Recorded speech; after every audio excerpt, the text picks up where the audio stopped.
అన్నదాత సుఖీభవ అంటాం. అన్నదాత అంటే ఎవరో తెలుసా? వండినవాడో వడ్డించినవాడో కాదు, పండించినవాడు.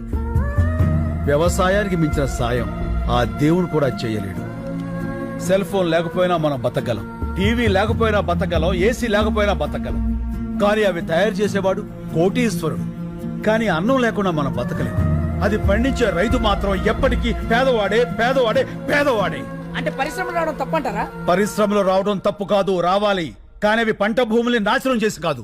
ఎంతో బంజరు భూమి ఉంది, ఎన్నో రాళ్లగుట్లు ఉన్నాయి. కేవలం నీటి ఖర్చు తగ్గుతుందని పరిశ్రమలన్నీ నీరు ఎక్కడుంటే అక్కడికి కట్టేస్తుంటే నీటి కోసం రైతు ఎక్కడికి పరిగెత్తాలి సార్? అడుగు బాబు, ఇంకా అడుగు. మన దేశంలో గత 10 ఏళ్లగా 1,71,105 మంది రైతులు ఆత్మహత్య చేసుకున్నారు. అందులో 25,400 మంది మన తెలుగు రైతులే ఉన్నారు. అర్ధగంటకో రైతు అర్ధాంతరంగా చచ్చిపోతున్నాడంటే మీరు నమ్మగలరా? కానీ ఇది పచ్చి నిజం.